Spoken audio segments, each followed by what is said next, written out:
today, of course, having had one earlier in the morning. So we have our second session in the same day, right now, right here in the evening. Okay, so again, we are basically picking it up from a section A question. So today's session is section A, where we want to look at consolidations. I'll have a repeat again on consolidations tomorrow morning when we deal with that session as well. Let me just share my screen, then move on to our normal document where we already start from. You're still encouraged to basically get your paper and pen, or your book and pen, and move along with me. So let me share my screen and then get to the document where we shall be writing. All right, so as we deal with consolidations, these are usually the areas that are covered in consolidations.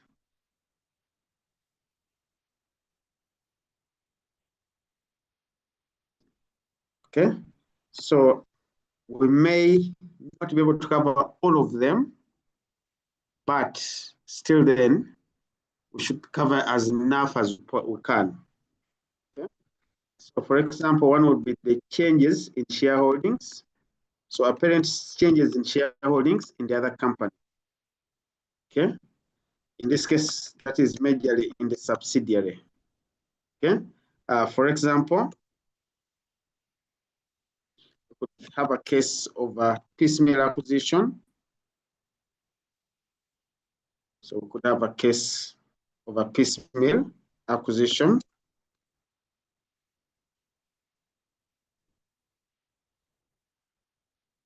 At times we call this a step-by-step acquisition or stage acquisition of control over a subsidiary.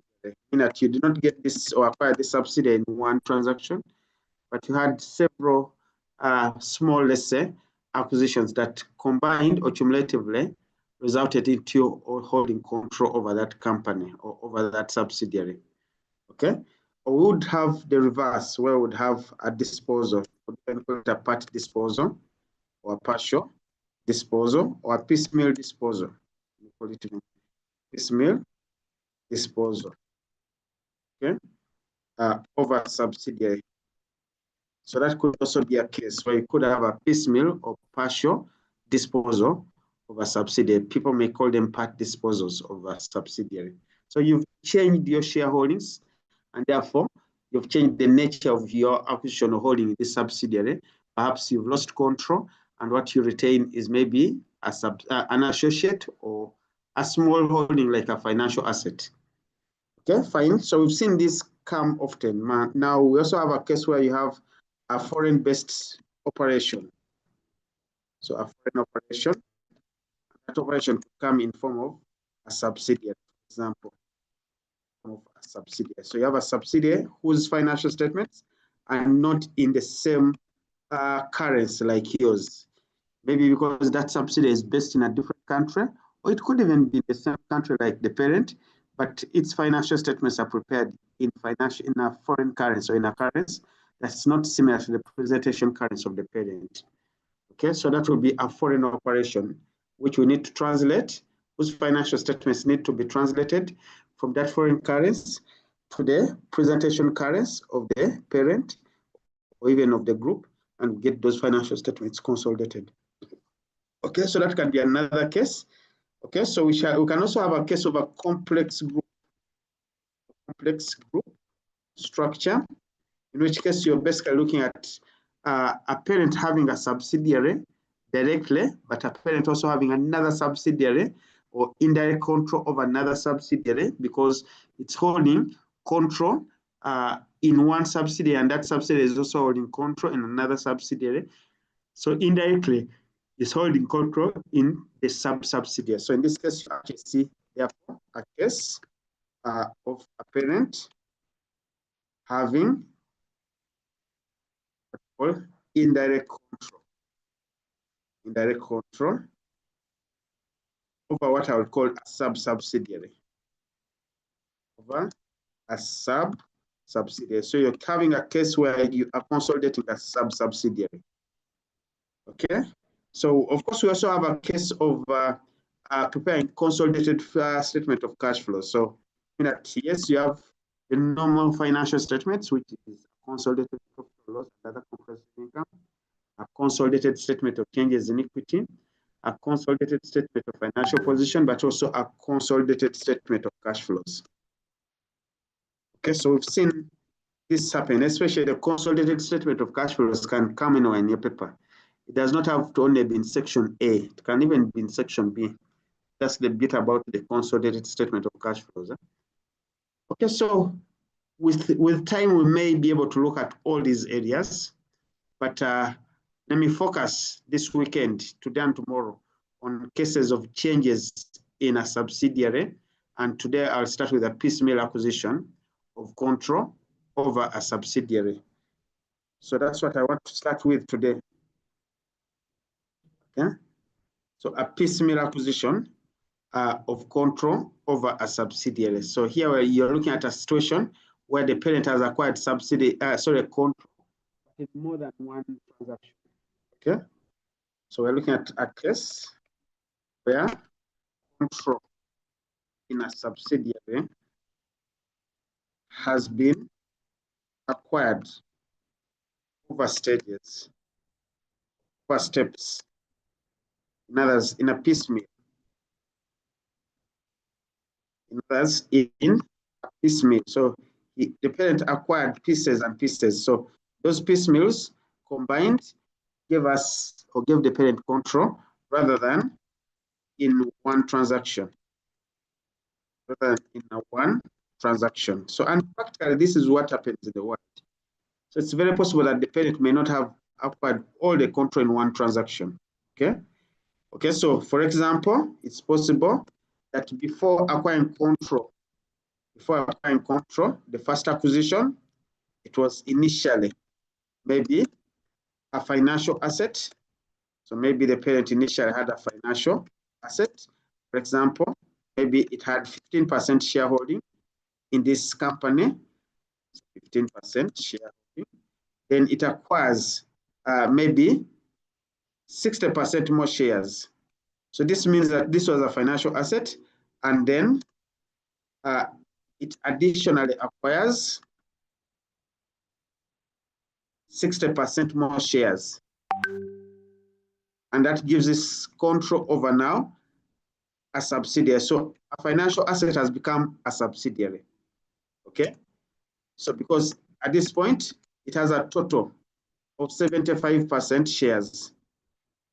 It has a total of 75% shareholding. So in this case, we have a financial asset becoming a subsidiary then. A financial asset becomes a subsidiary. So that was acquisition on a piecemeal basis. The other case could be a case where initially this company only had significant influence. Initially, a significant influence. Of course, a significant influence implies that it was an associate. So it was maybe an associate, okay, where perhaps the parent or the investor held 30% shareholding. So that gave it significant influence, and therefore an associate. Okay? Then the parent acquires an additional, say 45%. It acquires an additional 45%. Okay? If it acquires an additional 45% shareholding, then this gives it a total of 75% shares. A total of 75% shareholding. Okay? Meaning that in this case, we have an associate becoming a subsidiary. So an associate then becomes a subsidiary to this parent. So initially it was an associate, that has become a subsidiary. Okay, so anything can come in the exam, of course. Of course, there's a special case which I'll look at where initially maybe it had 70% and you apply 20% more shares, so that makes it 90%. So there's no change in the status. It's still a subsidiary as it was. What has only changed is that you have a bigger than normal shareholding you had previously. So the non-controlling interests will be the ones that will be affected. They will have gone down from the percentage shareholding they had to a smaller shareholding. We shall look at that other bit. I know it has not been regular in the exam, but you never know. Anything can happen because it can be there. Okay, so let's look at this particular case, which is particular in the exam. So this normal case where there is change in the status. There is a change in the ownership status. Okay, so you had an associate, it has become a subsidiary, or you had financial asset, it has become a subsidiary. So there's a change in the ownership status. In the ownership status. Okay, the moment you have this, and this is so common in the exam. This is common in the exam. The moment you have these are the principles I want you to take note of, especially in your question one, where we certainly say it happened. So one, there's that previous shareholding you had. Maybe it was a financial asset, that 15% you had, or maybe it was an associate, that 30% you had. You are required to remeasure it, or it's required to be remeasured to fair value. And these principles are coming from Icpar 3. Let me just emphasize here. These principles are coming from Icpar 3. So based on the IFRS 3 principles. IFRS 3 and IFRS 10. Remember, IFRS 10 is titled Consolidated Financial Statements. Okay, one, we need to measure previous shareholding. To measure the previous shareholding. Okay, so when you measure that previous shareholding, the fair value change is going to be taken to the P&L or to the group P&L. Measure the previous shareholding. Okay, with any fair value changes, recognized as a gain or loss on remeasurement. So it can be a gain or loss on remeasurement, and these are recognized in the P&L. So these are recognized in P&L. If it's a gain on remeasurement, we shall credit that to the group P&L.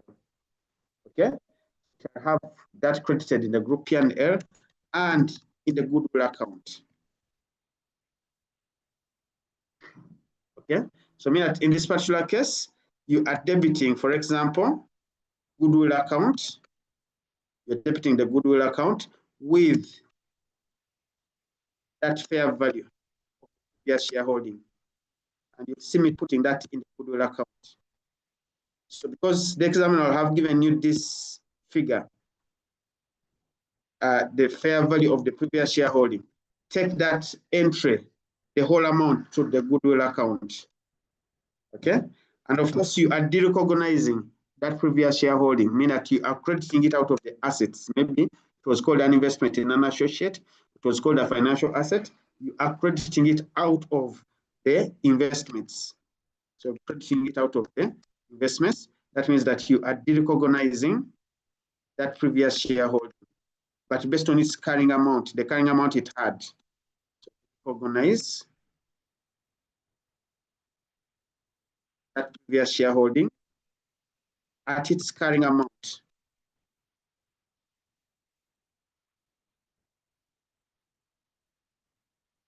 So you take it out of the financial statements where it has been. Maybe it's been in the non-current assets. Take it out because of it's gone. You don't have an associate or a financial asset anymore. Credit it out.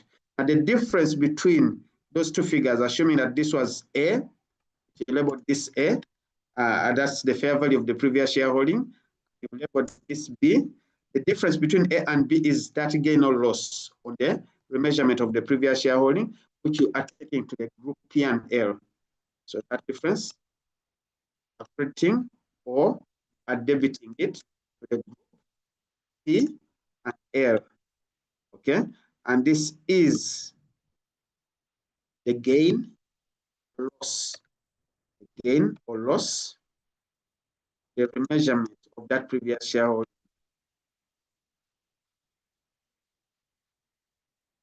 Okay, so that's why you are taking it in the P&L. Okay, so this will not fail to get you started. So your C is the difference between A and B, and you're taking it to the group P&L.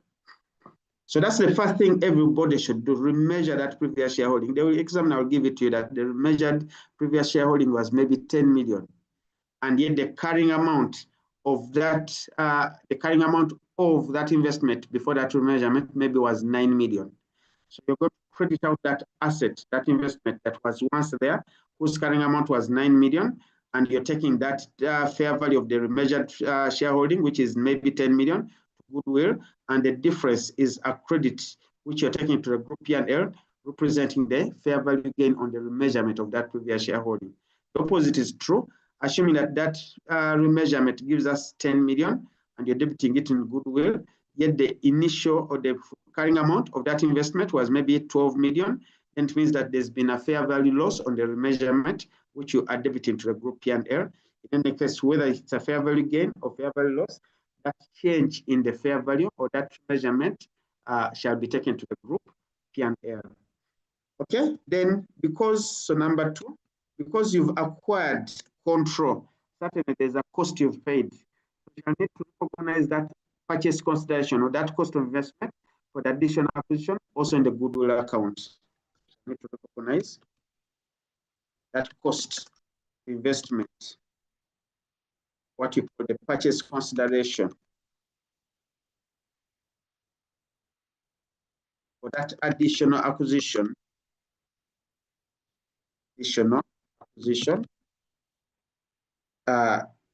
In the goodwill account. Okay, implied in here is that you are debiting the goodwill account to that price consideration or fair value of the purchase consideration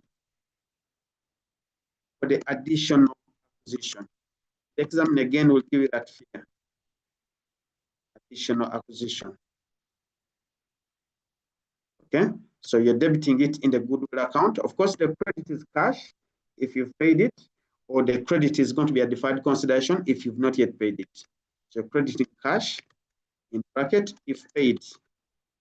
Okay, or you're crediting the deferred consideration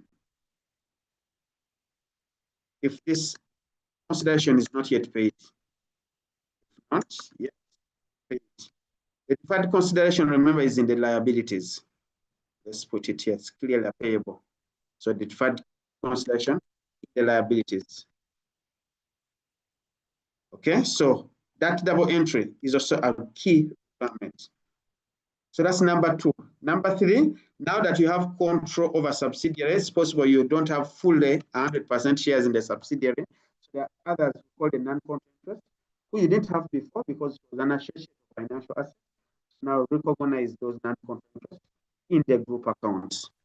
We shall now recognize the non-controlling interests, if any. Because it's possible you could have now acquired the entire 100%, but assuming you still hold less than 100%, then recognize the non-controlling interest at either their fair value, assuming that you actually use the fair value approach, at their proportionate share of the identifiable net assets, at their proportionate share the identifiable net assets. So remember that in your paper, the examiner is okay to examine a case where the non-controlling interests are having a share, a percentage share of the identifiable net assets in the subsidiary. Okay, so in any case, we want to recognize those non-controlling interests. And how do we recognize the non-controlling interest? The double entry here is that you are debiting them. Let me start with the credit. The credit is the non-controlling interest, which is taken to the group equity. Remember, they sit at the bottom of the group equity. They're the last line in the equity section of the group financial statements. And there you are, you have them there. While the corresponding entry, remember I told you yesterday that all adjustments that are made on the date of acquisition, their corresponding entries, or all entries that are made on the date of acquisition of a subsidiary, corresponding entries shall always go to the goodwill account. So there you are. So you've put that figure in the goodwill account, representing the non-controlling interest, either on the basis of their fair value or their proportionate share, of proportionate share of the net assets in the subsidiary. So you've debited the goodwill, the figure of the non-controlling interest. Okay.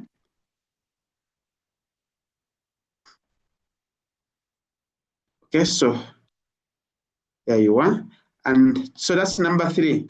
So on that day, you are recognizing non-controlling interest if you have them there. Okay. Then you are computing goodwill. You are computing goodwill. Or maybe before that, you're also taking into account the fair value of the net assets. So you are basically recognizing the fair value of the net assets in the subsidiary. Next time, I'll give you that figure that the net assets in the subsidiary had this fair value figure. The fair value of the net assets in the subsidiary on the date of acquisition. In that case, the double entry for this is that you are debiting the net assets. Because the net assets here represent the fact that they are going to be aggregated, or they are going to be presented on a line-by-line basis, the assets and liabilities. In net, these are net assets, okay? These are net assets at their fair values. In that, if there are any fair value adjustments, differences between the fair values, their book or carrying values of that debt, those will be incorporated as fair value adjustments. Of course, their corresponding entry goes to the goodwill account. Okay, so the goodwill will be credited with the fair value of the net assets. Okay, and this certainly gets in the goodwill. So mean that all this will eventually require us to compute and then recognize goodwill as our number 5. So our number 5 will be first compute and then later recognize. So some of these are those areas where you compute and then recognize, okay? The goodwill on the acquisition. That subsidiary. Okay, so you're going to compute and then recognize goodwill. So the question is, how do we get this goodwill computed? I hope you remember the formula, the format. The formula is that we're getting 3 lines, very interesting. And it's interesting because you'll always go to the exam knowing that goodwill is computed based on these 3 lines. One, you're getting the purchase consideration. Then secondly, you are putting in the non-controlling interest. And thirdly, you are putting in the net assets. And in all those 3, you're trying to pick out the difference, which becomes your goodwill, which you're going to recognize. So meaning that here you're looking at the fair value, the purchase consideration, okay? This will price of 3, so the 2 figures. 1 is going to be the additional, the cost of the additional acquisition, cost of the additional acquisition. Remember, that is given to you. And then the second will be the fair value of the previous shareholding. Fair value, yes, shareholding. Okay, so I mean that if you look at your key concepts here, then you're actually looking at this number 2 as the cost of the additional acquisition, and you're putting it in here. So this here was your number 2 above. Okay, then the fair value of the previous shareholding is your number 1 above. You remember you measured the previous shareholding to fair value, and then you say that you're debiting goodwill. So you're picking that debit of goodwill, just like also you're picking this debit of goodwill. Those 2 are giving us the total fair value of the purchase consideration, or the total cost to the parent. So here you're picking this from 1 above. Okay, when I have those 2, then the 2 combined or added together should give me the total purchase consideration. So this gives me the total purchase consideration. Okay, so that total purchase consideration is the one that I'm coming to adjust with the non-controlling interest and the fair value of the net assets. So I come in to say plus the non-controlling interest. Okay, and that non-controlling interest is our number 3 above. Number 3 above, where we say that I'm debiting goodwill. That's the reason I have a plus the non-controlling interest. So that comes from our 3 above. Okay, so you're putting it in there. And then you are saying less the fair value of the net assets. Less the fair value of the net assets in the subsidiary.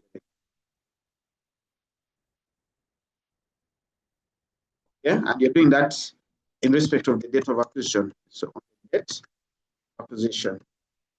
Because you're picking it from your number 4 here, that I want to recognize the fair value of the net assets, where I'm crediting goodwill. Crediting goodwill being an asset is a less. That's the reason you say less the fair value of the net assets. Okay, so that is coming from our 4 above. So this is in 4 above. Okay, so all this will eventually give us the goodwill that you're looking for. So this gives us goodwill. So goodwill by nature is a difference, or it's a balance. Okay, so this basically is the difference you're looking for, and that difference is what you are taking. So remember, this is a minus, and then you're finally getting that balance or that difference, which you are putting in the financial statements. Okay, so you've computed it, and this formula should be part of you. One, the purchase consideration, it could be in bits. You realize that here it's in pieces. So that purchase consideration is in pieces. There's a piece relating to the additional acquisition. There's a piece relating to the previous shareholding. So those are pieces. So pick pieces to make up the total purchase consideration. Now you go back to the normal one line for the non-controlling interest value and the normal one line for the fair value of the net assets. So the moment I've recognized this, the moment I've computed this goodwill, then I need to get it recognized.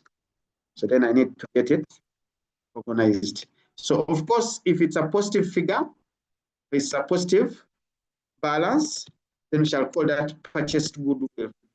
So that's technically called purchased goodwill.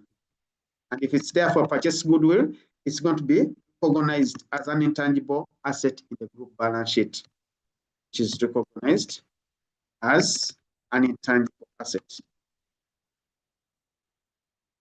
in the group.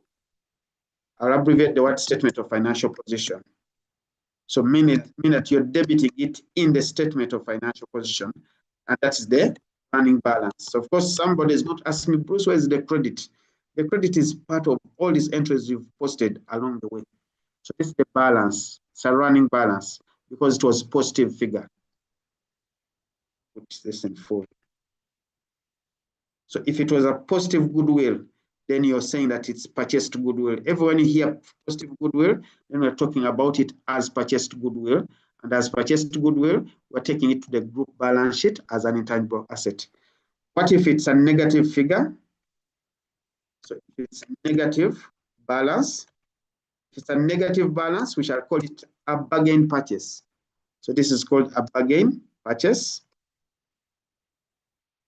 Yeah, so you have a bargain purchase. You've bargained. It's so good for you as a parent that you've paid a little price, little money to acquire such net assets in the subsidiary. So it's a good bargain. So we call it a bargain purchase, which is recognized as a credit entry in the group P&L, which is recognized as a credit entry, okay, in the group P&L. So don't take negative goodwill in the balance sheet. You take it to the group P&L. Mean that as a credit, it's going to increase your results or profits or incomes in the year. So mean that therefore, as a credit entry, it increases the group in that year. Okay, so it's like it's a saving kind of. You've paid 20 million, and the fair value of the net assets you've acquired is 25 million. So that's a bargain purchase. Bargain. And that bargain is a good news to you that you take it to the group P&L as a credit to increase that 5 million, increases your results or your profits for that matter. But it's a one-off. You will not have it every year. Unlike a positive goodwill, which means that every year you keep looking at it. Look at it, don't amortize it. Just keep checking it to see whether it's still in there or whether it has suffered an impairment loss. In that for the positive goodwill, basically, this implies that you need to don't amortize it. Not amortize this purchased goodwill. That's IFRS 3 and IFRS 10, but assess annually. for impairment losses. Okay, assess annually for any impairment losses. Okay, and that means that in the event that the non-controlling interests were carried at fair value, that figure there, if it was carried at fair value, then we shall say that that positive goodwill is full goodwill. Okay, so I come in here to say that if the non-controlling interests NCAs were valued at their fair value, then this is full goodwill.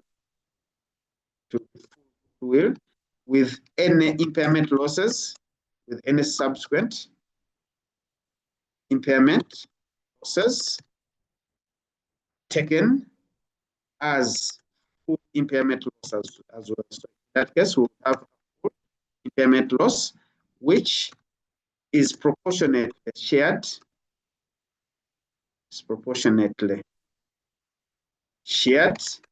by parent. The amount of impairment loss you give to the parent goes to the consolidated P&L, and the amount you give to the NCA goes to the NCA account in equity. If you had full goodwill, where does full goodwill emerge from? If the NCAs were carried at fair value.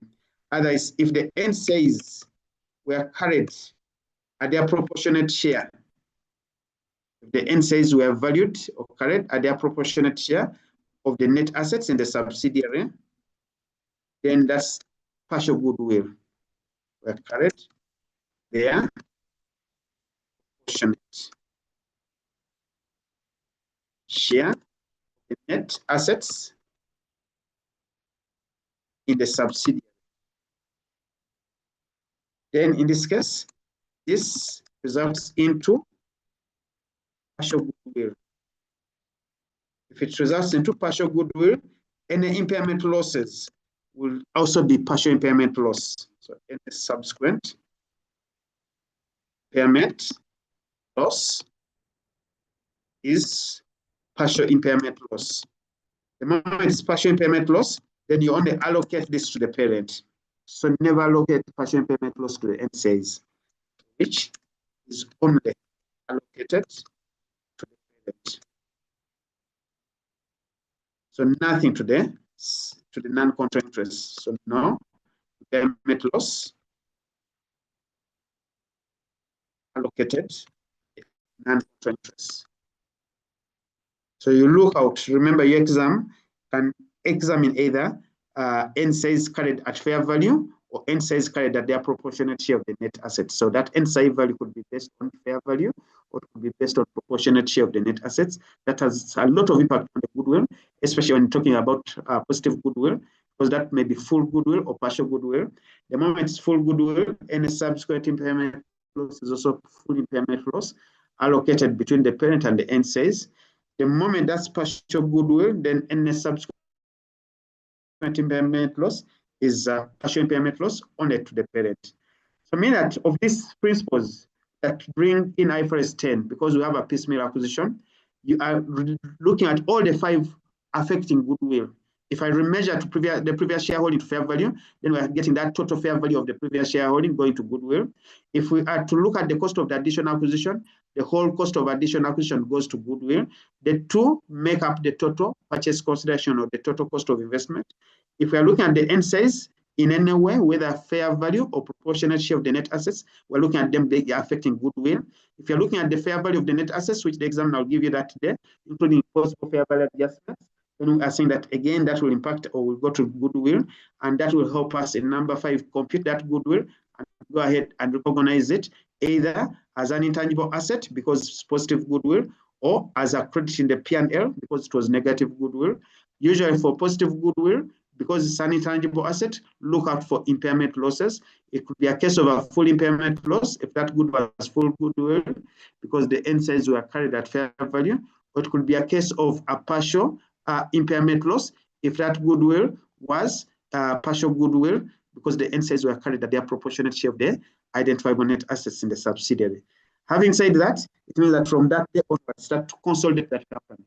The one that was initially your associate or financial asset, you now got to start consolidating it from that date. So consolidate.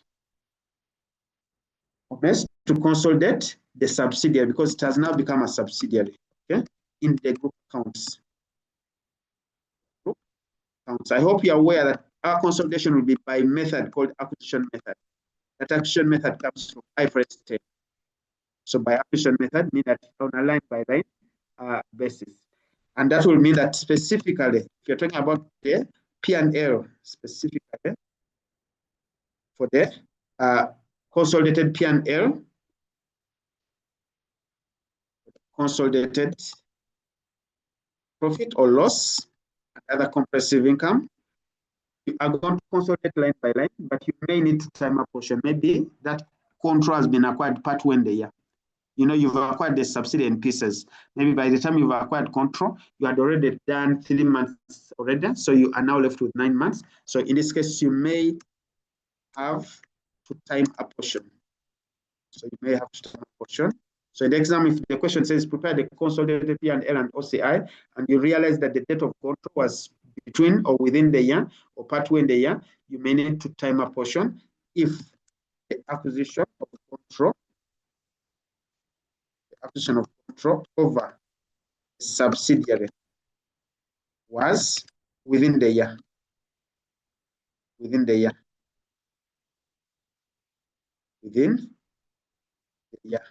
Partway in the year. So in that case, you are going to consolidate the subsidiary from that date, from the date you obtain control.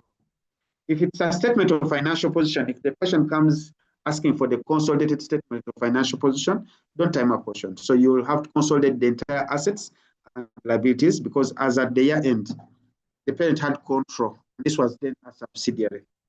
So you look out for what kind of question comes your way. So a statement, financial position is don't time a portion. Never time a portion. Let's consolidate the entire list of assets and liabilities as they are. Okay? Because as at the year end, you hold control over the subsidiary, and that implies that you are aggregating line by line. Okay? And so aggregate the entire figures, the assets and liabilities.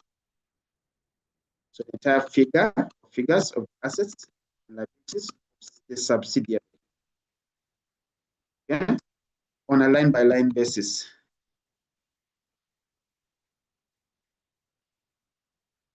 A line by line basis. Okay, so that is it. So these are the 6 things then you have to do. So remember that it can come and you may see a case of a piecemeal acquisition. Recite and check. Have I seen a case of a remeasured previous shareholding? Have I run this double entry? Have I seen at a cost of the additional acquisition? Have I run the double entry as we have it here? Have I seen the non-control interest, or have I even gone ahead to measure it or compute it if they are carried at proportionate share of the net assets? Because that means you may need to compute it. When you compute the non-control interest, ask yourself, have I run that double entry? Have I seen the net assets and their fair values of that debt, including fair value adjustments? Have I recognized this in the group accounts in there? Have I then computed, or should I then go ahead and compute? Yes, go ahead and compute the goodwill, and the format is in front of you, and go ahead and recognize it based on what type of goodwill you have. Is it positive? Is it negative? If it's positive, then check whether the non-control interest are carried at fair value. Talk about full goodwill and full impairment loss. Or is it negative goodwill? Take that credit to the P&L and then start to consolidate. Look for the question. What's the question asking? Prepare a consolidated P&L and OCI, or prepare a consolidated statement of financial position. Okay, so I want us to look at a question before I bring in the special case. I will bring in the special case in terms of a piecemeal where the parent initially had control, like maybe 60%, and buys another 20% or 30%, meaning that in total it's 90%. There's no change in status. It's been subsidiary, and it's still a subsidiary. In any case, then, you don't have to do all these things I've talked about. You only simply need to go and make your adjustments in the group equity, where the end says that we're once holding 40%, drop down to 10%, and that movement or that change or adjustment downwards needs to be accounted for in the group equity on the line called NCI with the corresponding entry going to the group other reserves. And that's all. And in that case, the examiner will have made it very easy. That's all he needs from you. So we have a question that I'm going to look at for now, if I go to the special case. So that question that I'm looking at is a question that I'm picking from your November 2022 exam. So the question 1, November 2022 exam, that question is basically a graphic, which I want us to look at, just for us to quickly pick these principles I've talked about up here. Okay, so off to that question. The Rafiki group.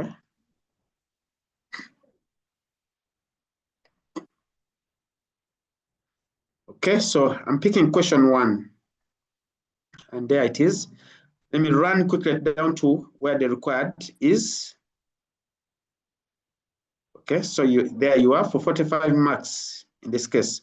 The question is consolidated statement of financial position. Please, it's not consolidated statement of P&L and OCI. The question I have here is consolidated statement of financial position. So I should not even think of time apportioning then, okay? And the year end is 31st October 2022, okay? In accordance with the applicable IFRSs, 45 marks. Remember, this is a question where if you don't read that, let me repeat, I have to repeat 100 times this. If you don't read that additional requirement, which the examiner will usually call notes, especially on question 1, then you're going to struggle to comply to what the marker wants to see on your answer booklet.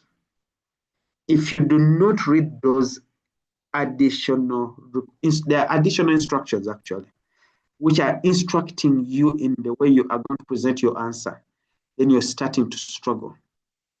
It takes you less than a minute to read them, but it saves you a whole sitting of the next session. 1, they are telling you that all applicable workings must be shown clearly. So don't go and start doing your own workings on a rough paper, and then you just write the final answer on the answer booklet. Or don't just go and do your calculations on the calculator, and then you just write an answer. The person marking your script will keep putting a question mark on that figure saying from where, even if he says it's a correct figure. So show your workings. Secondly, the examiner wants you to give a brief explanation. So mean that there's going to be some mark for a brief explanation for the treatment of the sale of the agricultural equipment by Rafik to somebody called Simba. So they want for that one, the others, just put your figures and workings, but for the sale of the equipment to Simba, they would want you to have a brief explanation. That brief explanation should include the profit or loss and the excess depreciation impact or implications arising from this transaction at the reporting date. So there's a need for a brief description, meaning there are marks there. You will not rush in just doing your answers there with figures without having seen this, and you expect the full marks on this question then. Okay? Then the third instruction is that all calculations, all, not just a few of them, all of them should be rounded off to the nearest million francs, and you should not have any decimal points. So mean that, again, if there are decimal points you're starting to create, your marker is just skipping that figure because you've ignored the instruction. Okay, so let's move at the start of the scenario. It's quite a long one. Remember, question 1s will usually overlap 2 or 3 pages. So at the start, we're told that Rafik is a company. It's in Rwanda. They sell agricultural equipment like the farm cultivating tractors. Now, this company holds investments in 2 other companies. One of them is called Simba Limited, and the other is called Tropical Limited. So those are the 2 other companies in which they are holding investments. At this point, the question, the statement is general. You never know which nature of investments. Is it a subsidiary? Is it a financial asset? Is it an associate? Okay. So otherwise, okay, I intended to have Simba and Tropical, so I needed to highlight Tropical. So those are the 2 other companies. Now, Simba sells agricultural seedlings, while Tropical sells agricultural pesticides. And all the 3 companies sell their products to retailers in Rwanda. who are located in different cities. So the companies operate or run their operations within the country. Okay, so don't expect foreign currency transactions, a lot of them in this case there. Otherwise, these are the following financial statements, and these are statements of financial position related to these three companies. So individually, we have a balance sheet for Rafik, a statement of financial position for Rafik. We have a statement of financial position for Simba, and we also have a statement of financial position for Tropical. Now, these financial statements or statement of financial position are as at 31st October 2022, that year end. Okay, so usually the best thing to do is to go to the notes, having quickly have a glance or a quick look at the things that are in there, especially if you can see that, yes, there's an investment in a company called Simba. And who's the investor? The investor is Rafik. And the figure or the cost of investment, yes, is 2,509 million francs. And secondly, there's an investment in Tropical. Again, who has this investment? Against Rafik. And how much is the value? 749. So fine. Then that tells us that the investments under Simba and Tropical all fall under Rafik. So we would not expect a complex group that some of the investments are held by other companies which are part of these financial statements presented here. So having quickly had a glance on the figures, I want to go to the notes that will tell me what to do about those figures. And that's where I will find the additional information. Okay, so number one, they're telling me that Rafik acquired 30% share capital in Simba. And this was 2 years ago, because if today was October 2022, this was on 1st November 2020. So 2 years ago, Rafik acquired 30% share capital in Simba, and it paid 650 million francs. That was the cost of buying that 30% share holding. That time, the net assets in Simba were 1,470 million francs. So that was their fair value. Now, included in those net assets on 1st November 2020 were retained earnings in Simba, which were 520 million francs then 2 years ago. Now, that 30% did not constitute significant influence, so it was not even an associate. However sizable it wasn't an associate because there wasn't significant influence. So by implication, it was a financial asset. Okay, so it was a financial asset.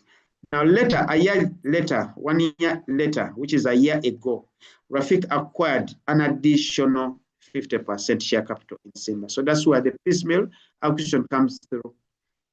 Okay, so 30% plus 50% makes it 80%. So you cannot question now control. You cannot question a subsidiary status now. So a financial asset where initially we held 30% has become a subsidiary a year later.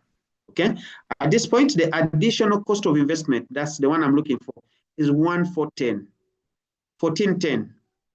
So 1410, remember, I'm going to debit it on goodwill and credit cash and bank, except if they tell me it was not paid. So credit deferred consideration under liabilities. If they don't mention deferred consideration, never assume it was not paid, or is part of what was paid. So that's the first figure I'm looking for. Mean that in my list of things here, remember, I have a list of 6 things I'm going to do. The 6 will be the question that I'm going to prepare the consolidated statement of financial position. But before I do that, there are 6 things I'm looking for. 1, I need to measure the previous 30% shareholding. But secondly, I need to recognize the cost of that additional acquisition, and they've given it to me as 410. So can I pick these things here and run them down as part of what I'm going to put in my answer, especially the first 5? Okay, especially these first 5, because then later I'll consolidate the balance sheet as given. So in my answer, therefore, I'm going to write my answer perhaps now in this Word document rather than even going to Excel from what I want to approach here. So as if I'm in this paper, in this exam, where I'm doing copy and paste, remember. Okay, and I'm telling this examiner that I'm remeasuring the previous shareholding. I'm yet to come there, but that cost of the additional acquisition for the additional acquisition of 1410 million. I need to recognize it in goodwill. So I mean that in this particular case, I'm going to go to the goodwill account and say I'm posting a debit of 14 million francs. debiting goodwill, and crediting cash, 1410. So that credit of the cash is already the cash and bank. So you see, I'm reading, and now that one note is going to tell me all these things that I'm looking for. Okay. Now they're telling me that when the net assets in Simba were valued at 1582. So that's the other figure you want. The fair value of the net assets on that date I obtained control were 1,582. So I'll go in there and say that that was my number 4, the fair value of the net assets in Simba or the subsidiary on the date of acquisition of 1582. Okay, so 1582, sorry for this. Okay, so mean that I'm debiting the net assets, and that's why I will pick them line by line, eventually when I'm consolidating, to ensure that I've actually brought all the net assets in the group accounts. 1582 is the credit that will be very impactful that I'll need to take separately. Goodwill working, 1582. Okay, so you see the examiner has done this question for you before he actually presents it there. So included in those net assets on 1st November 2021 were retained earnings of 580. So these retained earnings are pre-acquisition retained earnings. They're part of the 1582. They're part of the 1582. I'll just come here and just have a small note to say inclusive of the pre-acquisition retained earnings. Pre-acquisition retained earnings of, let's just remind ourselves of the figure, 580 million. So there you are. So that you don't have to say I'm recognizing it anywhere because it's part of that 1582. So it's in there. So on the data I've acquired while I'm computing goodwill, there's a pre-acquisition element of retained earnings in there that is constituting or part of the net assets in there. Okay, so back to the scenario.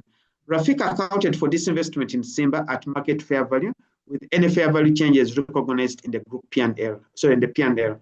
So before and even now, it's calling it as an investment under IFRS 9. It's a financial asset with fair value changes. In other words, they're classifying it as a financial asset carried at fair value with changes taken to P&L. Okay. Immediately prior to obtaining control, the market value of Rafik's initial 30% shareholding was valued at 1099. So that's the fair value of the previous shareholding. I'm looking for that as well, which was my number 1. If I go back to my principles here, they have remeasured the previous shareholding. Meaning that if I go back to the scenario, initially when they bought this 30% shares sometime back, they bought it for 650, that figure there, 650 million francs. A year later, it has been remeasured to 1099. So it has been remeasured to 1099 from 650.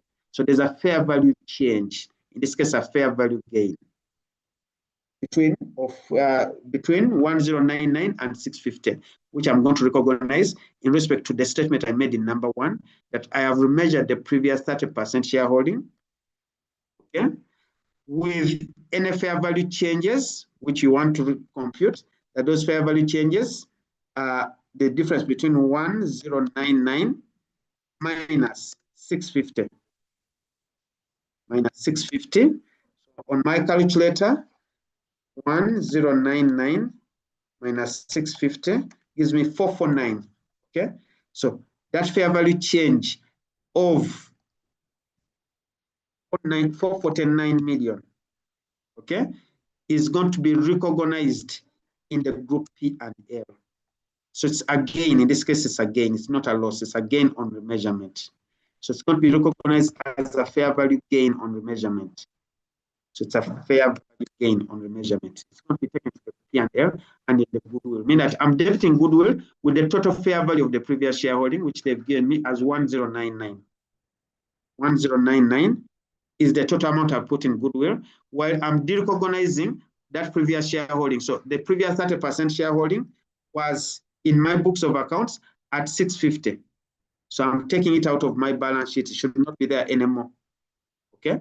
Now, if that's the case, so if that's the case, it means that I have a fair value difference, which is a fair value gain, which I'm going to credit in the group P&L. So I'll credit the group P&L with that fair value gain. Okay, so that fair value gain is the 449. So that fair value gain of 449 million. So that's double entry is required. A student doing that double entry or making an explanation of this is earning himself a credit from the marker. Okay, so back to the scenario, just to double check that I'm done with the entire note. Now, they're telling me that at the end of the year, 31st October 2022, okay, it was confirmed that the market value of the investment in Simba has not changed. So there's no further fair value changes, okay, from its value that was determined on 1st November 2021, that 1099. Otherwise, then the non-control interest in Simba are carried at their proportionate share of the identifiable net assets. So, meaning that I'm going back to complete the non-control interest now, because those are the ones that I had left. Number 3, I want to recognize the non-control interest this time around at their proportionate share of the net assets. Okay, at their proportionate share of the net assets. Okay, so meaning that everyone is proportionate share of the net assets. I'm going to first compute it. I'm going to first compute it because they are now holding 20%. Recall in total, I hold 80%. The end size are holding 20% of the figure given to the net assets. So the net assets down here, number 4, is 1582. So they are taking 20% of 1582. So 1582 is the net assets. Is the fair value of the net assets in the subsidiary of that date. So you're running a mathematical calculation first. So 20% of the 1582 is 316. You remember, I will not have any decimal places. So I'll say 316 million. Okay, so I'm going to debit that to the goodwill account. Yeah, I'll say my goodwill has 316 with respect of the non-control interest value, while the end says we'll have the 316 in the group equity.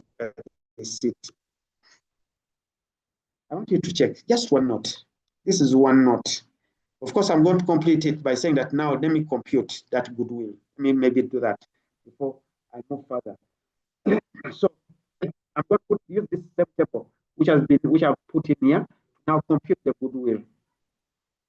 Okay, so the first is the fair value of the consideration, and in this case, the fair value of the consideration comprises of the cost of the additional acquisition in 2 above, number 2 above, that is the 1410, that figure there, 1410. So I'll come and put it in here. 1410. Okay. Then the fair value of the previous shareholding in 1 above, number 1 above. What did we put on goodwill? We said it's 1099. 1099. So I'll come and put it in my table here. Say 1099. Okay. So I'll have the calculator give me the total purchase consideration, which is 1410 plus 1099. So I have 2509. 2509. Now, before I move on, can we double check whether that 2509 is what in Rafiki's financial statements represents its investment so far in Simba? That's the figure they have in the balance sheet. Meaning that figure in the balance sheet is complete. It's the purchase consideration now plus the fair value of the previous shareholding. So it's complete. Okay, so back to what I'm doing. So back to my working. Now I want to bring in the non-control interest. The non-control interest, which I'm picking from number 3 above, which is the 316. This figure here, the 316. So I'll put it down here to say 316. Okay, 316. Then minus the fair value of the net assets, which I'm picking from number 4, and that figure is the 1584. 1584. 1584. No, 82, sorry. 1582. So I'm going to be able to compute my goodwill. Okay, so my goodwill is then going to be the 2509, that purchase consideration, plus the 316, that's the non-control interest, minus the 1582, which is the fair value of the net assets. So my goodwill is 1240. Is that a positive goodwill? Yes, that's positive balance. Okay, so it's a positive balance of 1240. 43, which I'm going to recognize as an intangible asset in the group balance sheet. So the group balance sheet I'm going to prepare, I'll put that 1243, and on the way to see whether it's impaired, not amortized. So I'm on the way to see if there's any impairment loss. If there's no impairment loss, I'll continue with that 1243 by the year end. And that is because the end says, and in that case, because the end says have been carried at their proportionate share of the proportionate share of the identifiable net assets, then that is partial goodwill. So that figure I have there is partial goodwill. So I'll come back here and say that I have partial goodwill because the end says were carried at their proportionate share, the identifiable net assets. So if there's any impairment loss, which I'm waiting to see as I read further, that impairment loss will also be partial impairment loss. And as partial impairment loss, I'll only allocate it to the parent. None of it will go to the end says. Please, therefore, I don't have negative goodwill. So let me take this away as I answer this question. It's all positive goodwill.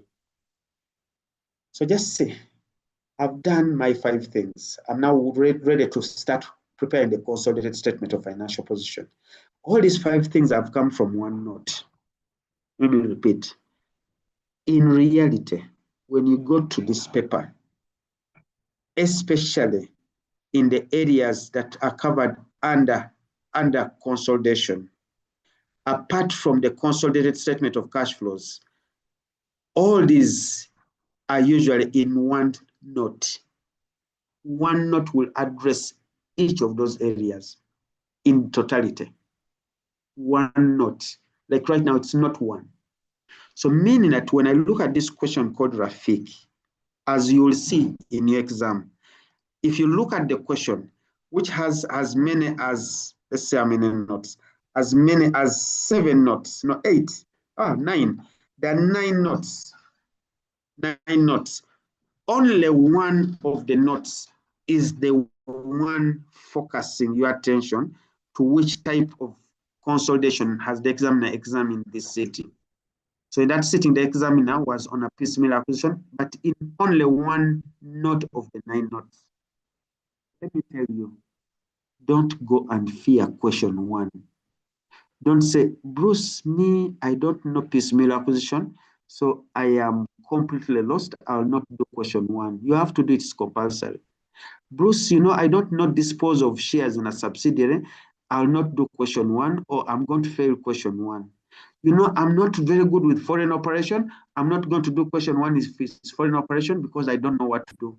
I am not good with complex structures, so I'm not going to do that question. It's only one note.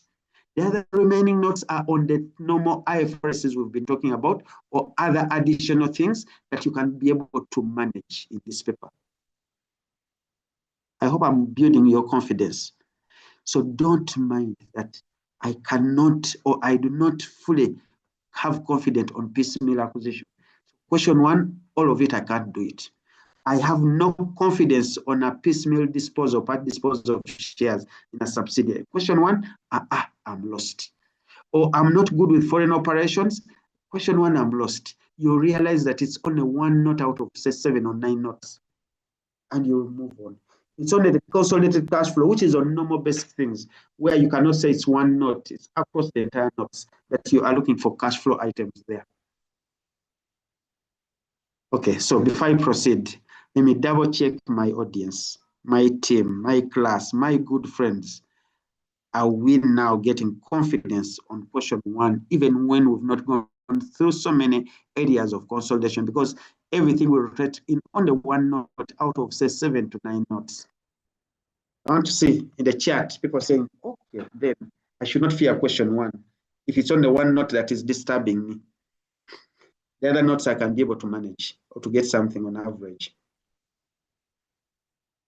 Hey, people in the chat, are you there? Or you're thinking about it? You know, there's a class I have where I teach and people are watching football. You know, that's the problem with virtual classes. They're watching football because they see the thing called recording is recording. Listen later. They don't know that they are losing the questions they would ask. Okay, somebody is saying that what if the purchase consideration computed is different from the investment in the balance sheet? And that can happen. That's a very good question. That what if the purchase consideration computed is different from the investment in the balance sheet? Now, two things. Either you are going to adjust that investment. Let's go back here. Either in your own workings, separate workings, you're going to adjust that figure to the figure that you must call to purchase consideration, and the corresponding entry will usually go to the retained earnings, because you're carrying the asset at fair value through profit or loss, or you're carrying the asset at fair value through other comprehensive income in your individual accounts as the parent, then the corresponding entry will go to the other reserves. So you may do that. Or in the event that the examiner says that we shall go by the figures you have and ignore the adjustment the parent has done or should have done, then you ignore it. But usually you'll need to adjust it. So your question, Mr. or Madam, is that yes, you'll need to run that adjustment so that, like in this case, we shall also check 749. If 749 is not what we shall need, we are going to run an adjustment where we are either going to increase it or decrease it, and the corresponding entry will go to the retained earnings working. Okay, fine. So let's move on. Let's say I have another person in there. Oh yeah, somebody, the person who asked is saying it's okay now. Okay, fine. So let's move on to the notes. Now, before we move on to the notes, I want to tell you a secret. When you have a question on group accounts,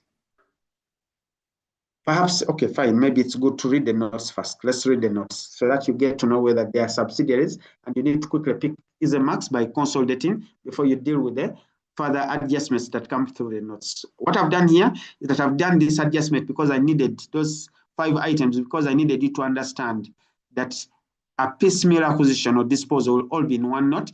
When it's addressing all the points I will have put here for you, that there are 6 things to do in a piecemeal. There are 6 things to do in a disposal, but they will all be done in one note or from one note. Otherwise, in reality, the exam, you would be reading that note and first understand it. That's about piecemeal acquisition. Then you quickly read the note to understand what it is, so that you start going to pick the easy marks. Note 2 says that the excess of the fair value of the net assets in Simba over their carrying amount at the dates of acquisition. You see, the examiner is tricking you. He's using plural at the dates. Because a student does not know which is the date of acquisition. Was it the first time when they bought 30%? Or was it the second time when they bought an additional 50%? It is when they buy the additional 50% to say, now I have acquired control. So the examiner is here playing around with you at the dates, so that you get confused. When do I start consolidating to start assessing fair value adjustments? It should be when you acquire control. In this case, that is from 1st November 2021. So this statement, if I was the student, I would write on the exam question book to say, you're confusing me. Let me just write the date myself, 1st November 2021. So in other words, the excess of the fair value of the net assets in Simba over their carrying amounts on 1st November 2021, which is the date of acquisition, is due to an increase, not a decrease, but an increase in the fair value of a non-depreciable asset called land.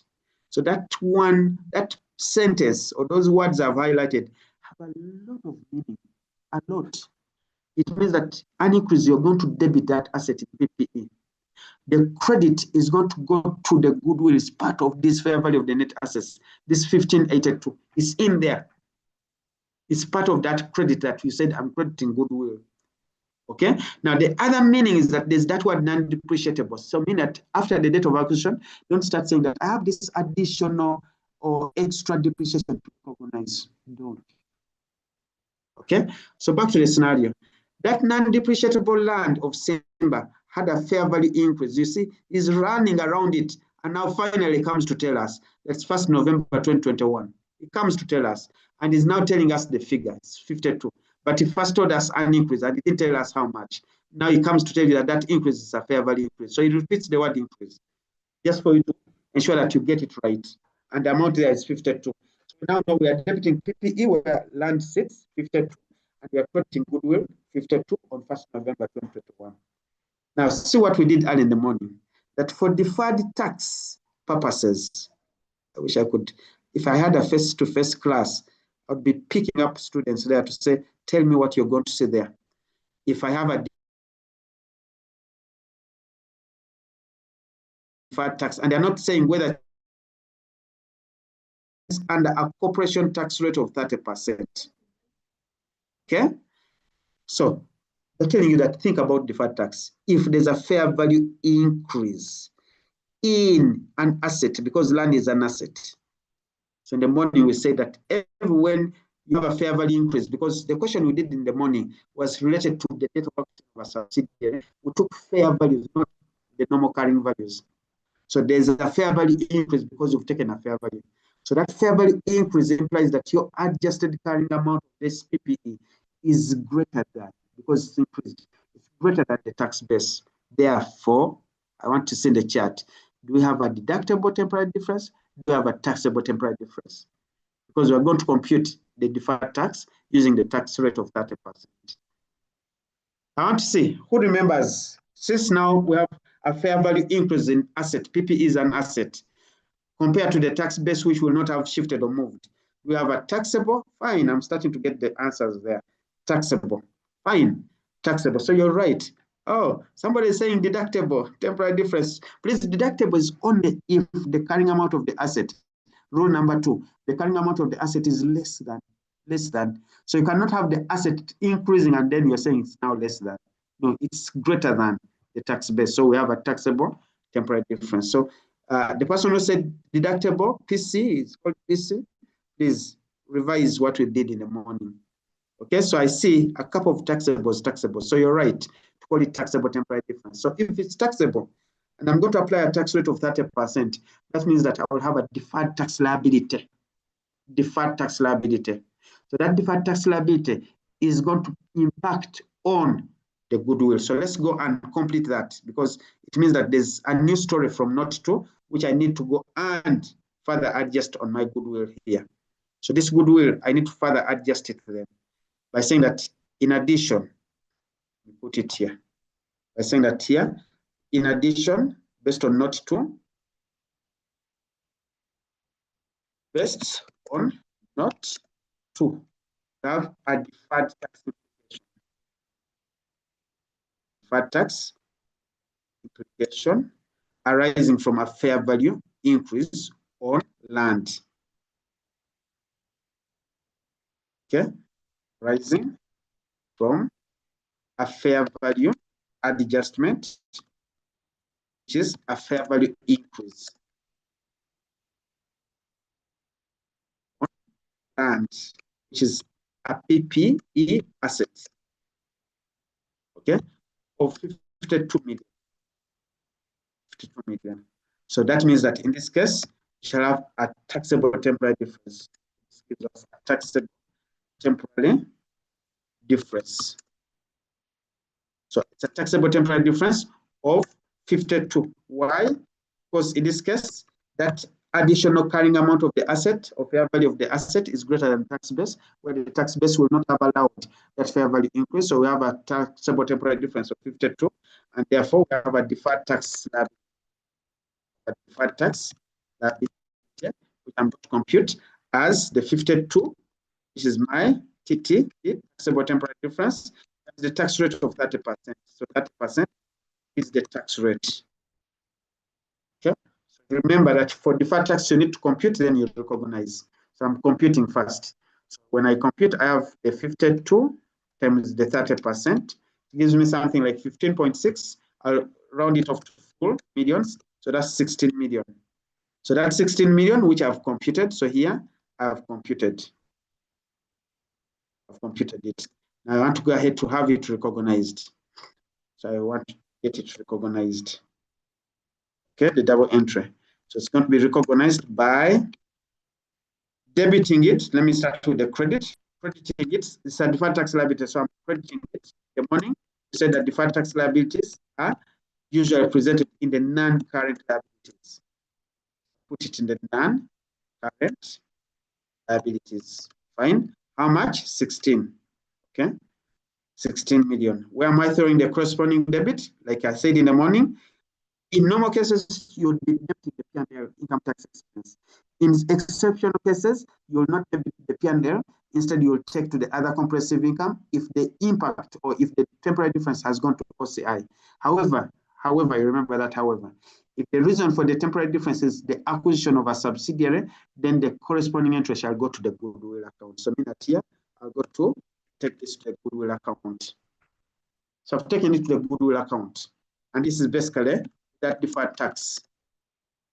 That deferred tax liability, which is debited to the goodwill account as a corresponding entry. How much am I debiting there? I'm debiting 16. I'm debiting 16 million there. Okay, so this entry, I need to post it, especially that debit, because I already have my goodwill, which I had computed, but now I need to come and further revise it by saying plus the 16. Okay, so let me put an extra. I could put in the middle, or I could put it below. I'm inserting a line below. Sorry, it has gone above. Okay, it can remain there. So a debit is a plus. So I'll say plus the deferred tax. Arising from the fair value inputs. And you have calculated down there as the 52 million, the taxable temporary difference, times the tax rate of 30%. Okay, and the debit means that you're putting a plus, and that plus was 16. Okay, so mean that I come back. If I had put my line down, I'll just come to say that this is before deferred tax, the 1243. Then I would say plus the deferred tax to say then the goodwill balance after the deferred tax. But because the line went up, I don't want to mix it up. Let me just come in here to say, if I had my 2509 up there, the total consideration, plus the 316, the non-contra interest, minus the 1582, then I will now come to say plus the 16. So I'll have my deferred tax, so my goodwill as 1259. 1259. It's still positive, it's still partial goodwill. If there's any subsequent impairment loss on that 1259, only allocated to the parent. So that's not true. We had not read it. But even if in the exam I had done this, I would have put just 2 more lines down there. So plus the deferred tax impact, giving me a revised goodwill after deferred tax of 459. Okay, so I have a question in the chat. Let me just check. Somebody says, what will happen when the parent purchasing further shares in a subsidiary after control has been acquired? I said I will look at that special case. Huh? Please, I talked about it 4 or 5 times, that I'm going to look at it after this question, Joseph. I hope your attention is with us now, because you could be now losing all this. Your attention is on that very small thing. It's very small. The tiniest thing that's the reason why Icpar hardly examines it, because it's very small. It's not asking a lot. It cannot pull all these 5 things from a student. It will only pull 1 thing. But anyway, I'm going to look at it after this question. Okay? Back to this. So as if not 2 has required me to go back and see what I need to do from not 1. But remember, in real sense, in the exam, you're first reading these notes to know what not 2 and not 1 will talk about and how the 2 will be used or merged together. Back to note 2, the last sentence there says fair value adjustments and deferred tax implications have not been recognized. That's the reason you have recognized that deferred tax. Okay, have not been recognized in the financial statements of any combining entity.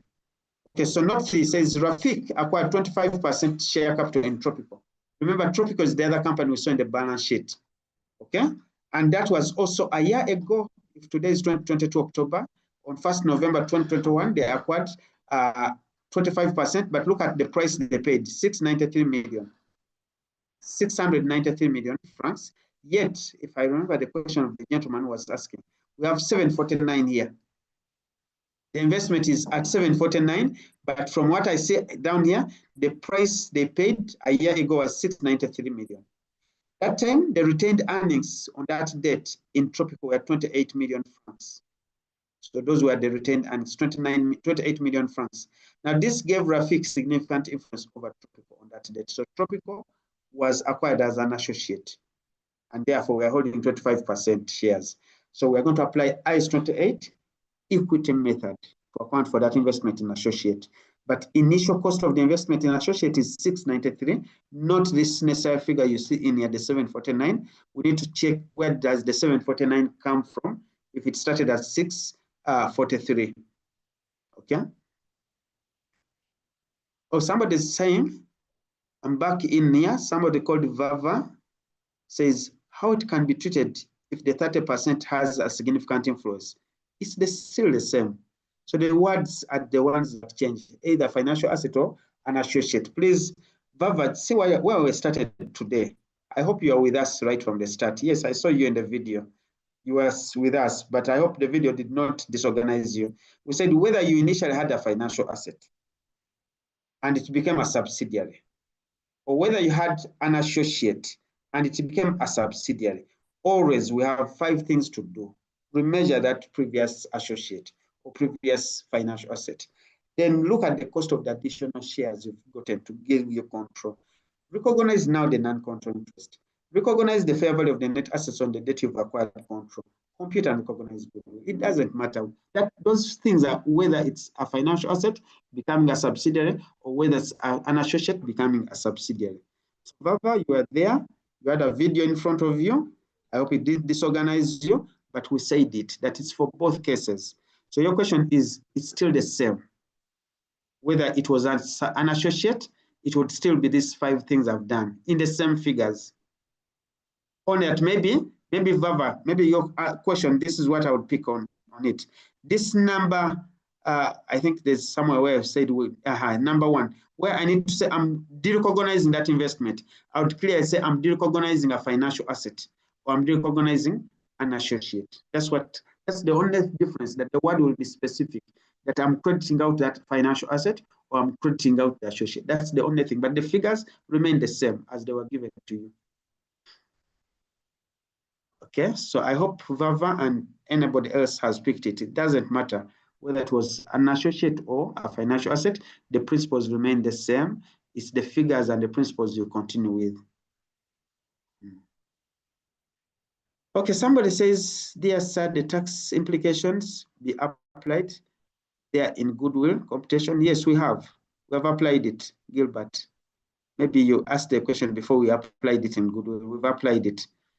Okay, so I think Gilbert have answered you, because we've gone on here to say that in addition, we have that deferred tax, and that 16, we've put it there now. It's now in goodwill. So our goodwill has changed. It's now 1259 with that deferred tax in it. Okay, back to now my notes. I'm back to note 3 because that note 3 is getting me an investment in an associate where initial cost was 693, but I see up there I have a 749. Somebody may want to think, why is it 749? Yet it was 693. Now, what it could have happened is that they could have revalued that investment by the year end. That revaluation and equity method, we don't want to hear the revaluation. I want to talk this slowly. The moment you have an investment in an associate, and initially it was 693, anything that adjusts that 693 to any figure different should be my share of the post-acquisition reserves in the associate. And perhaps the other is that it could be the unrealized profit if there was any transaction between the parent and the associate, and there are goods that remain unsold, and the person who actually sold those goods was actually the associate. Sorry, yeah, was actually the associate. No, was actually the parent. Then we shall say that we need to further adjust that 693 by taking out that unrealized profit. Or the other would be the dividend. If the associate declares and pays a dividend to the associate, to the parent, sorry, that dividend shall actually be adjusted by taking it out on that investment in associate. Otherwise, this should remain 693 until we have those further adjustments in accordance with IAS 28 equity method. So that's 749. We shall need to further check. Is it because they have correctly added there a percentage share of the post-acquisition profits in the associate? If that's the answer, then it's okay for the 749, which we cannot confirm until we get more information from the notes. So note 3 is about an associate, Tropical. And we have the initial investment in associate, 693. We have the, maybe the retained earnings on the date of acquisition. Remember, in associates, will have no meaning, except if I now compare that 28 with the retained earnings today. So if I look at the retained earnings today in Tropical, where you see me highlighting. I have 245. That's a year later. 245, when at the start of the year it was 28. So the difference between 245 and 28 is the post-acquisition return and association, of which 25% belongs to us. Okay, so mean that ideally, if I had 245, so if there's currently 245 minus, let's go down, not 3, minus the 28, that figure there, then it means that the 217 is the post-acquisition reserves in the associate. So 217, of which our share is 25%. 25%. Okay, 25% of that will be 54. Okay, so that 54 is the figure we shall add there. So mean that in this case, if I add 54 to the 693, I have 747. 747, yet at the moment in the balance sheet, there's 749, not 747. So it's still not adding up. It's still not coming my expected balance based on equity method. So I still need to come and check what could be the issue, which I will need to adjust out. Okay, so that's note 3. Can we move to note 4? Note 4 says Rafik sold a consignment of agriculture equipment, which at that point to Rafik, it was inventory, and they sold it to Simba. Remember, Simba is a subsidiary by 1st November 2021. So this means this is an intra-group transaction if the sale took place in May 2022. So as an intra-group transaction, we shall cancel. What's the price? 630. So mean that we shall cancel that from our P&L by debiting it out of revenue and crediting it out of cost of sales. Because the question is not asking you to prepare P&L, but a balance sheet. Ignore that. In the exam, don't just maybe write the word that I'll cancel the intra-group sale. More likely, the examiner will not even mark it because there's nowhere you're going to cancel it from. The P&L is not what they're asking you to prepare. Otherwise, they're telling me that Simba, who bought the asset, who bought the equipment, converted this into equipment. So he has put it in his PPE. So Simba has put it in PPE when Rafik it was inventory. So it has turned its nature from an inventory item in the group to a PPE item in the group. So it's a conversion from inventory to PPE. Okay. Now, at this point, its useful life is 10 years. So we're going to use that to depreciate this PPE now, whose initial cost is 630 over 10 years each year. Okay. Now, Rafik made a profit on the sale, and they've given you the profit. So don't even go ahead to say, I'm computing that profit. It's 126, and that 126 is fully unrealized profit. Why? Because this asset has remained in the group since the buyer, Simba, is now using it as factory equipment for the next 10 years. So all that 126 remains unrealized. So that's the one we shall adjust. Take out that unrealized profit because the group cannot say we've realized it, by debiting it from the P&L or retained earnings and crediting it out of the asset PPE, because now in PPE, not inventory anymore. By the way, there would be students who would say, I'm crediting inventory because by cram work, all unrealized profits, I take them to inventory. It was inventory first, but now it's not inventory. It is now PPE. So it's now PPE now in the balance sheet that has a profit in it of 126, which is unacceptable because it's not yet realized, which I should adjust out. So the credit is PPE, not inventory. Okay, back to the notes. The group's policy is to depreciate this PPE using straight line method over the 10 years. So that's statement. I had even made it before we thought of this statement, this issue here, but only that there's a time apportionment. Okay, so we shall take care of the time apportionment because from May is when the sale took place, to 31st October is not a full year. So that's May, June, July, August, September, October. Those are 6 months. So we shall time apportion to say the depreciation is going to be time apportioned, and our major concern is that depreciation, it has the unrealized profit in it. My unrealized profit is not just 126, but it has that embedded, sorry, it's 126 of course, but there's that embedded extra depreciation, which is also based on or has excess profit in it. So we shall take it out. So there's a 126 divided by 10 years times 6 over 12, which is in form of excess depreciation that we need to adjust out separately. Okay. Now, back to the scenario. They are telling me that any deferred tax implications, you said they are waking you up that there could be deferred tax implications because you have that fair value adjustment, especially in respect of the profit unrealized, but they are telling you that ignore because these are negligible. There are bright students who would say, I want anywhere there's a fair value change to talk about a deferred tax examiner. They're telling you it's negligible, so ignore. Others also assume that any depreciation charge implications to the end size are immaterial. So also don't say that I'm allocating those excess depreciations to the end size at 20%. Immaterial, ignore. Okay?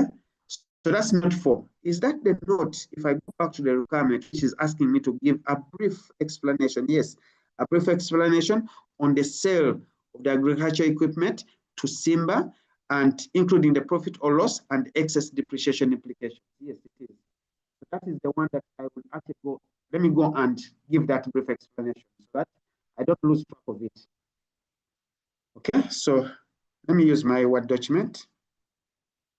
Because I'm the student who read the instructions, I don't want to lose track of that. So that based on note 4, note 5.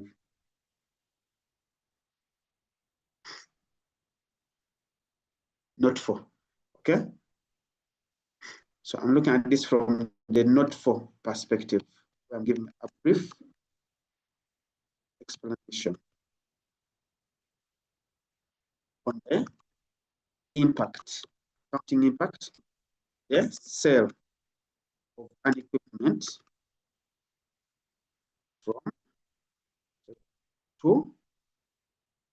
from traffic to Simba. First, I'll say that this is an intragroup transaction. It's an intragroup transaction as it involves. Please don't just make that open general statement without justifying. In the exam, you may even get 0. The students would just say, this is an intragroup transaction, and you leave it there. They may give you 0. The best you can get is half a mark, that you were good to identify that it's really intragroup, but you didn't justify or give a reason why it's an intragroup. So here you're saying as it involves the parent or members of the same group, as the same group, where Rafik parent made a sale. Where Rafik, the parent, made a sale of an equipment to Simba, the subsidiary. So you've justified why it's an intragroup sale. Okay? Then you go ahead to say that therefore we shall have to reverse. The intragroup transaction in full.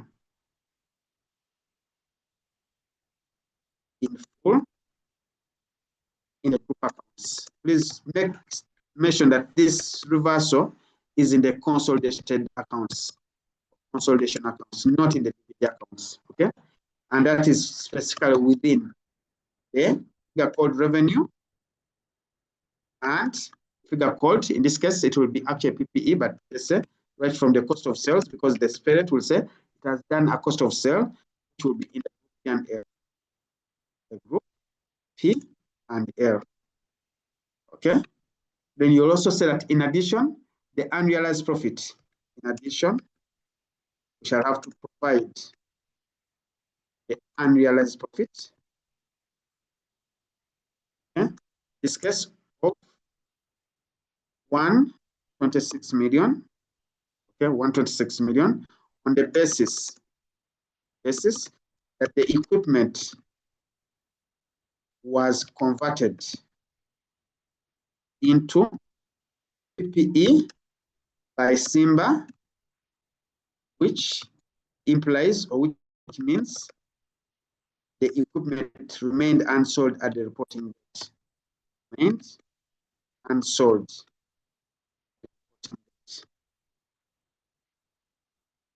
that statement implies that you are debiting the group P and L, because you're not going to prepare the group P and L, you're taking this to the retained earnings. the consolidated or group retained earnings, that unrealized profit.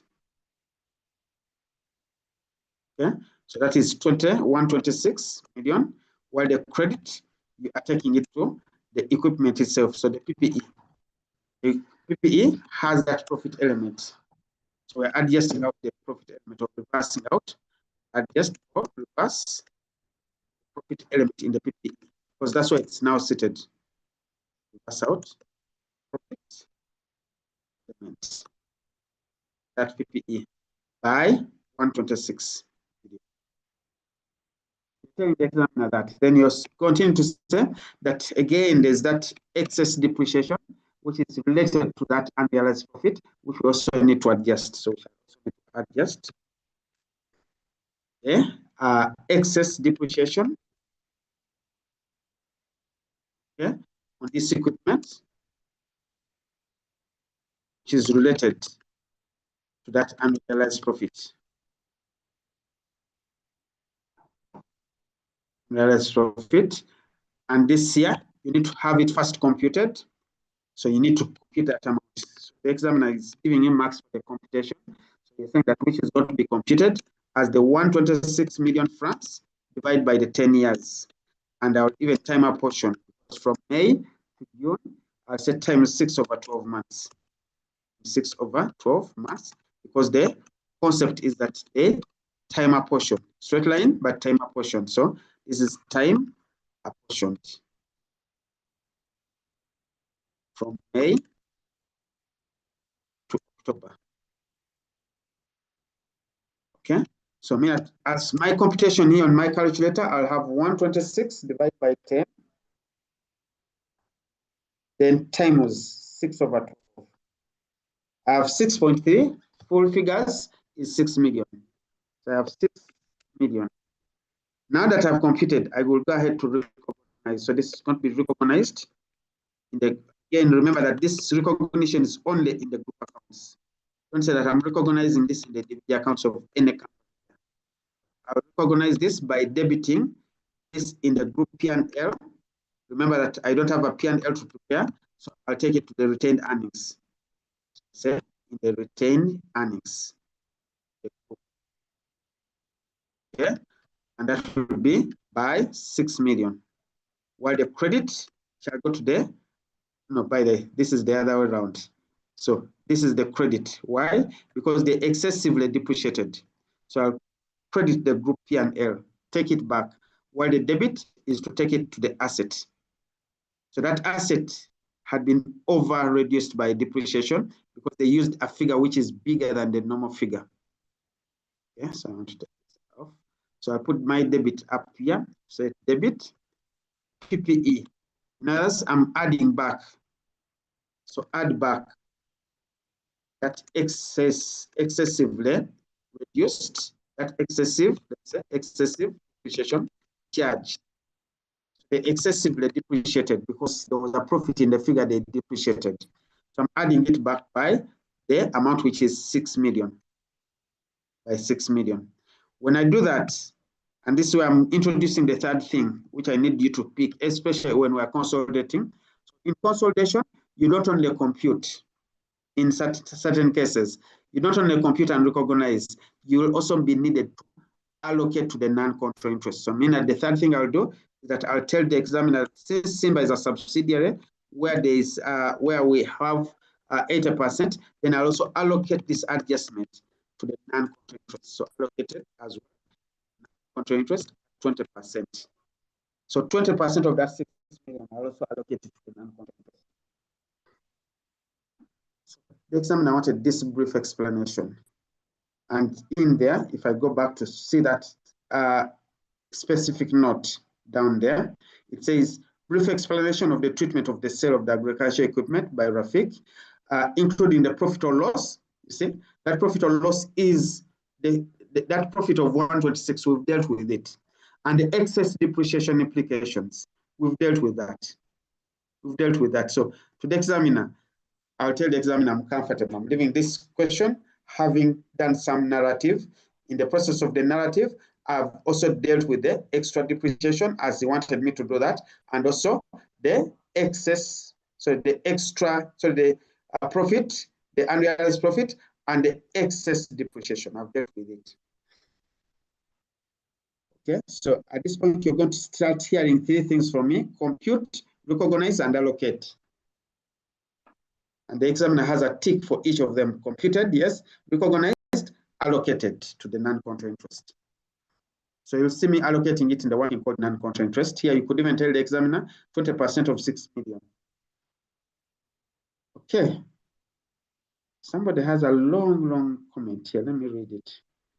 Dear sir, if it's possible, you can brief tell us on consolidation impact on the effect of tax implication on profit and loss, and key tips will indicate as to clarify getting elements will affect for both parents accounts, subsidiary accounts at sharing part.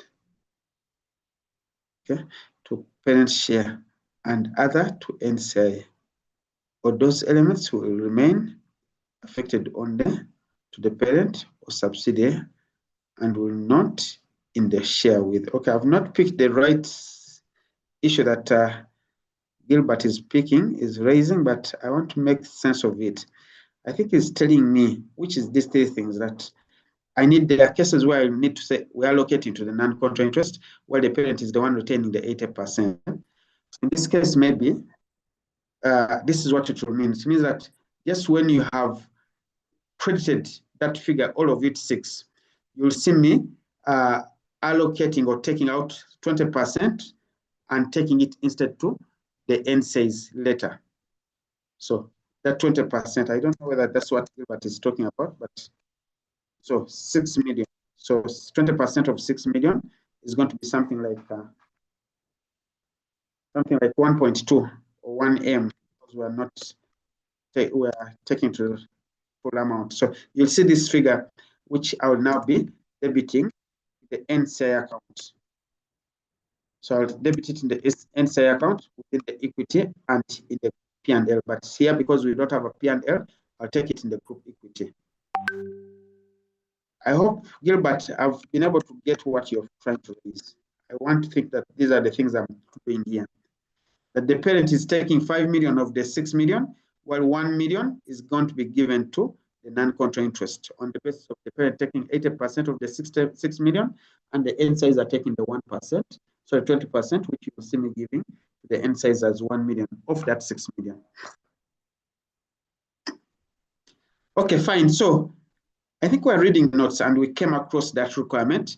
And at that point, we had read note 4, and we've appreciated that note 4. I've partially done it or fully done it because of the brief explanation down there.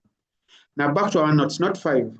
It says that in addition, at the year end, 31st October 2022, Rafik purchased a 5-year debenture note or 5-year debenture notes. So that word purchased, and these are debenture notes or debt instruments. This is a financial asset. They purchased it from Tropical. Remember, Tropical is an associate. So not call this intra-group purchase. Why? Because Tropical is an associate, not a subsidiary. So I'm reversing that intra-group. No, you leave it there. Except if there's any profit element. That's when we shall then go ahead to say, take out the profit element. Now, purchased implies Rafik has a financial asset, while Tropical has issued. So Tropical has a financial liability. Okay, so the purchase price was 56 million francs. So Rafik says, debit 56 million in my financial assets. Tropical says, credit 56 million in my non-current liabilities. It's like a long-term loan, let's say. It's a 5-year loan. It's a long-term loan. So Tropical will call it 56 million in their long-term borrowings. So if they had non-current liabilities, let's see in the balance sheet, yes, they are there. So they have long-term borrowings. So Tropical will say, I have 56 million. It's there. It's actually written there. So Tropical has that 56 million. So it's correctly written by Tropical. So what will Rafik do? Rafik has to have it here in the non-current assets. It has to be there as a financial asset. I don't see that financial asset because even the financial assets they have are clearly picked as investment in Simba and investment in Tropical, except if it's part of that 749, and that's where they've put it. Under IAS 28, it will be wrong because IAS 28 should not be mixed up with IFRS 9. So IFRS 9 says we take precedence, we should have it separately stand as a financial asset, while IS 28 says we also want ours to stand in alone, called investment in associate, rather than combining it. Let's see Note 5 further. Note 5 says that although Tropical has correctly recorded the debenture notes in the non-current liabilities, I hope you saw that, yes, it has recognized a 56 in the non-current liabilities.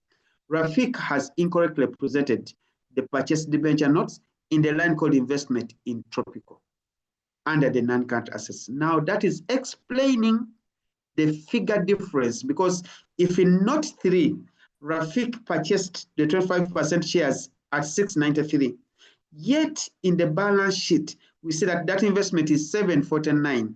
It's because they've mixed it up. It means that I have a 693, which is a line called investment in associate, plus a 56, which is the financial asset, both combined. So 693 plus 56 is 749. So eventually we've gotten where the 749 came from. It's a combination of Note 3, which is IS 28 investment in associate, 693, and Note 5, which is a financial asset under IFRS 9. So they've mixed it up. It's wrong. And that's the reason why the note says it's incorrect. So they have incorrectly presented it and merged it with the investment in associate. We should separate them. So that's the easiest adjustment you're going to make. You're going to credit out the 56 from the investment in Tropical and debit it as financial asset, 56. And you're done. Okay, otherwise, there are no other intra-group transactions or balances outstanding between Rafik and Tropical. Even if they were there, we would not cancel them because Tropical is an associate. We don't say canceling the intra-group receivable and intra-group payable, except if it was a subsidiary. So that statement was there just to wake you up. Because even if the intra-group transactions or balances were there, we would not cancel them because Tropical is an associate. So Note 5 is about Tropical, especially that wrong posting of the asset and merging it with the investment in associate, that 56, when we should have it separately stand as financial asset 56. Okay, Note 6. On 1st August 2022, which is within the year, the year ends 31st October 2022, Rafik sold 5 large-sized cultivating tractors to a customer. So to a customer. So remember in the morning, IFRS 15, revenue from contracts with a customer. Okay, so sold is revenue. And normally they are selling tractors because from up there, when we're starting in the introduction, they told me Rafik sells agricultural equipment, including tractors. So to it, tractors are part of the goods they sell. So they have sold goods, in this case, tractors to a customer, 5 tractors to a customer for 504 million francs. So that's the sale revenue, the price for the sale. Their carrying amount at the point of sale was 315 million. So that was the carrying amount of the inventory they sold. So the difference is the gross profit element, 504 minus the cost of sale of 315. So correctly, they've recognized it as cost of sale. So the revenue is 504, while the cost of sale is 315. Now the contractual terms, I hope you remember in the morning, I told you that 5 steps to recognize revenue. Step 1 is to determine whether we have a contract with the customer. The contract is where those terms come in, and here they are. That the contractual terms for the sale required the customer to pay an initial non-refundable deposit of 126 million immediately on the date of sale. So that's the contractual terms, and the customer is okay with them. So step 1, identify the contract in which the terms and conditions are agreeable to both the customer and the seller. And the seller and the customer here is required to pay an initial non-refundable 126 million immediately on the date of sale, followed by 2 equal installments of 220 million. So 2 equal, so mean that 220 times 2, 220.5 times 2, that's 441 million. In that 441, there's an inclusion of interest of 63 million because the customer is going to pay late, is paying 2 installments after the tractors have been sold to him. So there's that 63 million. So that 63 million would not be revenue necessarily, it would be other income. Okay? And these are payable on 31st October 2022 and 2023. So that's the interest because they're going to pay years later. Okay? Now, however, the customer suffered financial difficulties by the year end and went into liquidation. So this is a clear indication under IFRS 9. You know, it means that you had a receivable from this customer. A receivable is a financial asset. So that receivable is there, 220 times 2, which is 441. But the customer has gone under liquidation and financial difficulties is an indicator of impairment loss. Under IFRS 9, we have specific impairment loss accounting for financial assets, which also extend to trade receivables. But for trade receivables, they are simplified. They're not complex. You don't take that three-stage approach. I hope you guys have read impairment loss applications in IFRS 9, where we use that three-step approach, which is complex and usually it's related to debt instruments that are carried at amortized cost or debt instruments that are carried at fair value through other comprehensive income. Those can suffer impairment loss, but we apply a complicated three-step approach to assess that impairment loss. However, for trade receivables, we don't go complex, we go simple. So the simplified approach in IFRS 9 for an impairment loss on a trade receivable, which naturally you call a bad debt provision, is you just look at how much will I lose or likely lose, and that's the impairment loss, which naturally you call a bad debt in your P&L.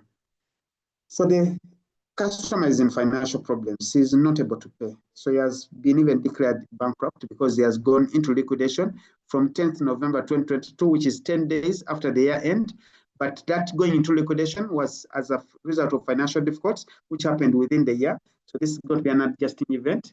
Don't say that, Bruce, you know, that liquidation or that being declared bankrupt was after year end, 31st October 2022. No.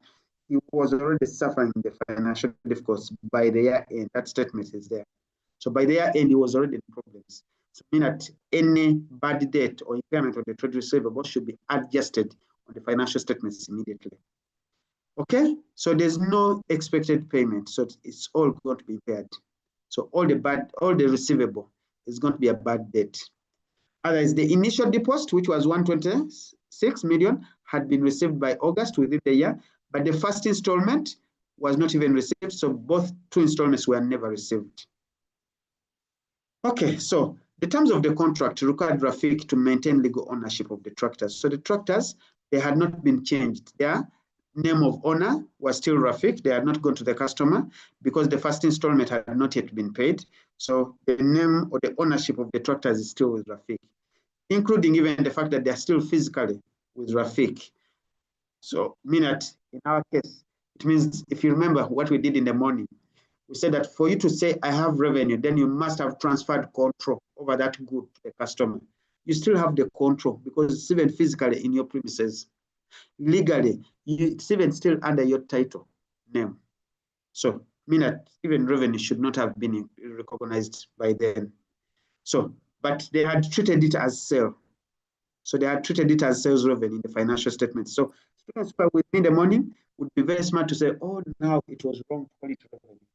Why? Because control had not been transferred. Physically, the assets are still with Rafik. In addition, even the legal title is still with Rafik. So that revenue recognition, which in this case was 504, is wrong. It should not be 504. If we don't have revenue to recognize, even the cost of sales cannot be recognized. So the 315, which is recognized as cost of sales, is also wrong. So you're going to go back and reverse those things. Reverse them because they are wrong. The only pity is that you don't have a P&L to prepare. So you're looking at the impact of those figures in the group here, in the balance sheet and the retained earnings. So there's a profit which is in there, which I need to reverse the retained earnings. There's also inventory, which I need to take back to the goods, to the balance sheet and the current assets, because they had transferred to cost of sales. So I need to take quick care of that as well. Back to the scenario. The principal amount outstanding of 378, they had called it receivable. They don't expect to receive it. It's fully impaired. So we shall reverse that 378. It's impaired. You know, the man or the customer is in liquidation.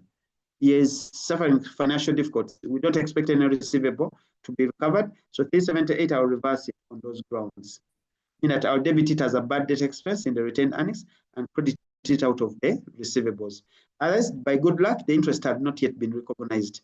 So the interest is the fact that if the two installments, the 220.5 times 2, which is 441, if you took out the principal, because the principal would have been the difference between the 504 and the 126 that was received.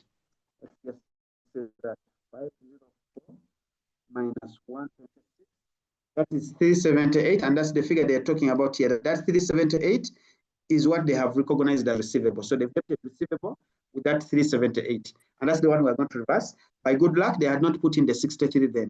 That's 63, so we shall fully ignore it because in any case, we shall never receive it. Okay, so IFRS 15 is there.